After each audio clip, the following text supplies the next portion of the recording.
সবুজে ভরপুর। পাতাগুলো কত সুন্দর, দেখতে সুন্দর। হ্যাঁ, দেখতে সুন্দর। বড় বড় পাতা, মসজিদ।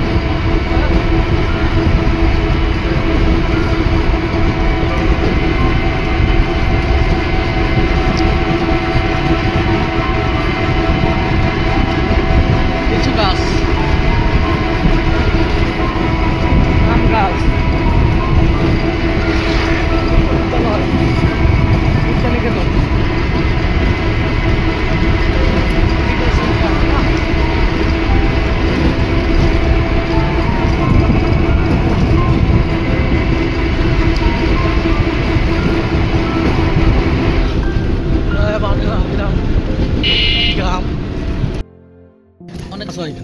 এই সে দৃষ্টি নান্দনিক একটি গ্রাম, গাজীপুর জেলার ফিরোজআলী গ্রামের, যেখানে নুহাশপল্লী অবস্থিত। সে আমরা নুহাশপল্লীর উদ্দেশ্যে রওনা করেছি। হ্যাঁ, দুই পাশে দৃষ্টিনন্দিত গাছপালা, বৃক্ষরাজি, পুকুর। হ্যাঁ, ডানে পুকুর, বামে পুকুর। ডানে পুকুর, বামে পুকুর। হ্যাঁ, সূর্যাস্তের পথে। আর কিছুক্ষণ পরে সূর্যাস্ত হবে। দুই পাশে গাছগাছালিতে ভরপুর। কি একটি মনোরম গ্রামীণ পরিবেশ এখানে আমরা আজকে উপভোগ করছি। আসলেই বলার মতো আমি ভাষা আজকে আমার মুখ থেকে আমি খুঁজে পাচ্ছি না। সুপ্রিয় দর্শক শ্রোতা, তো ঠিক এইভাবেই আমাদের গ্রিন নেচার 1971 ইউটিউব চ্যানেল, যারা শহরমুখী যান্ত্রিক মানুষে পরিণত হয়েছেন, তাদের উদ্দেশ্যে আমরা ভিডিও নির্মাণ করে থাকি। আপনারা আমাদের এই ইউটিউব চ্যানেলকে সাবস্ক্রাইব করে লাইক, কমেন্ট, শেয়ার করবেন, যাতে করে আমরা ভবিষ্যতে আপনাদের জন্য আরও ভালো ভালো ভিডিও চিত্র নির্মাণ করতে পারি। হ্যাঁ, এবং দেশের আনাচে কানাচে পড়ে থাকা প্রত্যন্ত গ্রাম অঞ্চলের ইতিহাস, সংস্কৃতি এবং সৌন্দর্য তুলে ধরে বিশ্বের মানচিত্রে প্রতিষ্ঠিত করতে পারি। সেটি আপনারা আপনাদের জন্য দোয়া করবেন। আমরা আপনাদের সুস্থতা কামনা করছি। ততক্ষণে আমাদের এই ইউটিউব চ্যানেল গ্রিন নেচার 1971-এর সাথে থাকুন। আমরা সামনে সেই নুহাশপল্লী, ঐতিহাসিক নুহাশপল্লীর উদ্দেশ্যে এখনও অন দ্য ওয়ে। রাস্তার উপরে আমরা একটি দৃষ্টিনান্দনিক যানের মধ্যে রয়েছি, যেটি আনকমন একটি রিক্সা চালিত, অটো চালিত ভ্যান। আমরা শুনেছি এখানে এসে গ্রাম্য মানুষের কাছ থেকে যে এই যে আমাদের বিশিষ্ট লেখক, চিন্তাবিদ, সাহিত্যিক হুমায়ুন আহমেদ স্যার এই গ্রামে এলেই এই রিক্সাটিতে উনি চড়তেন এবং এই রিক্সাটি প্রায় উনি ব্যবহার করতেন। আসলে সত্যিকারে এই রিক্সাটিতে যারা চড়েন নাই, যারা উঠেন নাই, তারা এই রিক্সাটির মর্ম বুঝবেন না ভাই। এই রিক্সাটির একটি অন্যরকম একটি ভিন্ন বৈশিষ্ট্য হলো চালক উপরে, যাত্রী নিচে। সুপ্রিয় দর্শক শ্রোতা, এইরকম এই একটি রিক্সায় আপনারা উঠতে পারবেন যদি আপনারা এই নুহাশপল্লীতে বা ফিরোজআলী গ্রামে বা এই দৃষ্টিনান্দনিক গাজীপুরের সাফারি পার্কে আসেন, তাহলে অবশ্যই এই গ্রামের সুনির্দিষ্ট দৃষ্টিনান্দনিক আপনারা চিত্র উপভোগ করতে পারবেন। এবং এই যানবাহনটি, অসাধারণ যানবাহনটিতে আপনারা উঠতে পারবেন। আমাদের সাথে থাকুন। এই সেই ঐতিহাসিক নুহাশপল্লী, বিশিষ্ট কথা সাহিত্যিক অধ্যাপক হুমায়ুন আহমেদ স্যারের পল্লী নিবাস নুহাশপল্লী প্রাঙ্গণে আমরা এগিয়ে যাচ্ছি।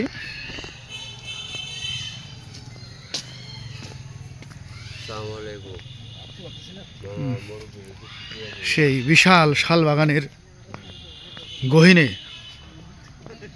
অবস্থিত নুহাশপল্লীর দিকে আমরা অগ্রসর হচ্ছি, এগিয়ে যাচ্ছি।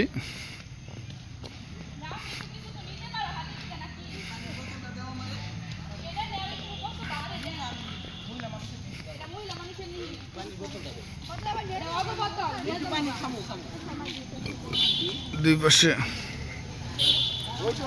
বাগান।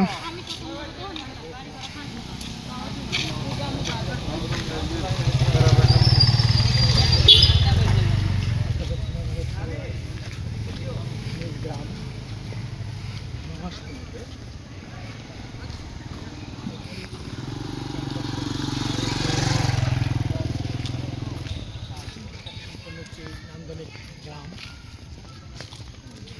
যেখানে অনেক মানুষ ঘুরতে আসেন।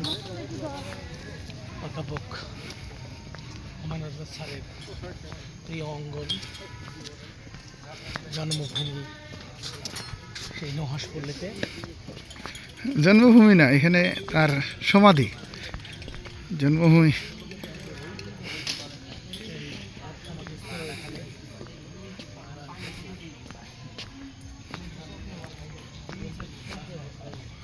হুমায়ুন আহমেদ স্যারের সমাধি। এদিকে দেখেন,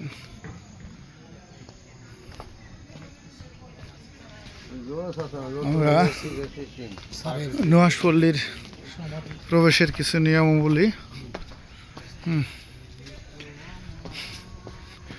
ওরে বাবা, শুভেচ্ছা মূল্য 200 টাকা।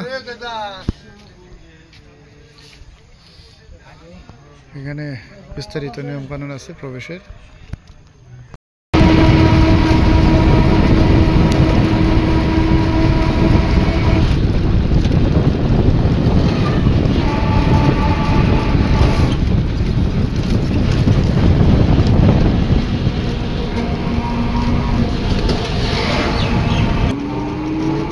আমরা রূপসী রিসোর্ট নামে একটা রিসোর্ট দেখলাম।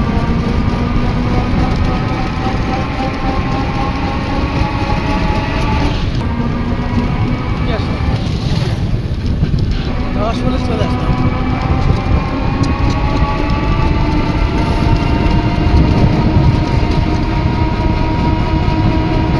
সেই দুই পাশে বৃক্ষরাজি, শালবন, গভীর অরণ্যের মধ্যে আমরা সেই একটি দৃষ্টিনন্দনিক বাহন যোগে নুহাশপল্লী প্রাঙ্গণে ইতিমধ্যে আমরা এসে পড়েছি।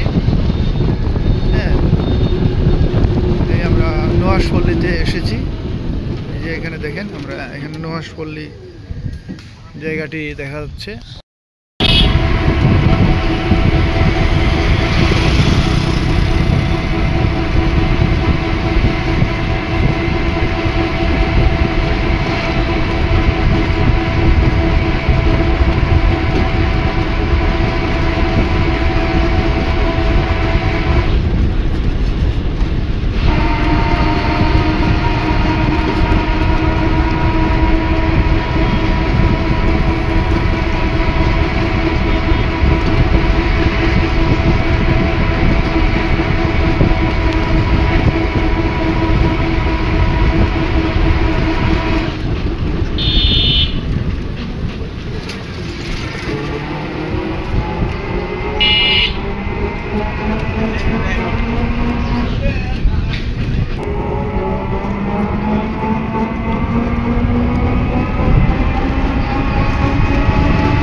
কত সুন্দর দৃষ্টিনন্দনিক সেই ফিরুজালি গ্রাম, যেখানে পাশেই অবস্থিত নুহাশপল্লী।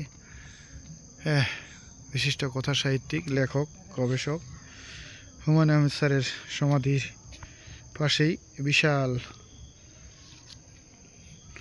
বিশাল এই বনায়ন, শালবাগান। আমরা প্রত্যক্ষ করছি, এগিয়ে যাচ্ছি সেই গভীর অরণ্যের দিকে।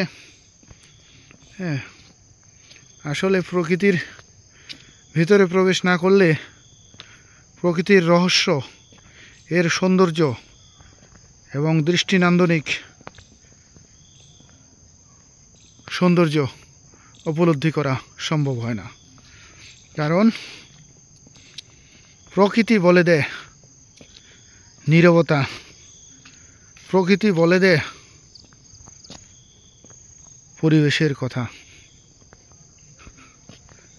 এই সেই হুমায়ুন আহমেদের সমাধির পাশের গ্রাম ফিরোজআলী গ্রাম, ঐতিহাসিক একটি গ্রাম যেটি অরণ্যে বনাঞ্চলে আচ্ছাদিত, প্রাকৃতিক সৌন্দর্যে ভরপুর একটি বনাঞ্চল ফিরোজআলী গ্রাম। দেখতেছি আমরা এই বাগানটির অভ্যন্তরে আমরা প্রবেশ করেছি। যেদিকে তাকাই বন আর বন,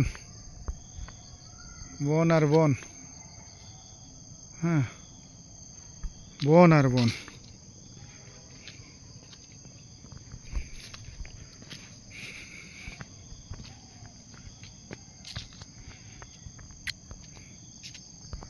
মনটা চায় আসলে প্রকৃতির সাথে বসবাস করতে, সত্যিকারে মনোমুগ্ধ করে। এরকম প্রকৃতির সাথে বসবাস করলে মানুষের জীবন হয়ে উঠবে প্রাণবন্ত এবং সুস্থ এবং নান্দনিক।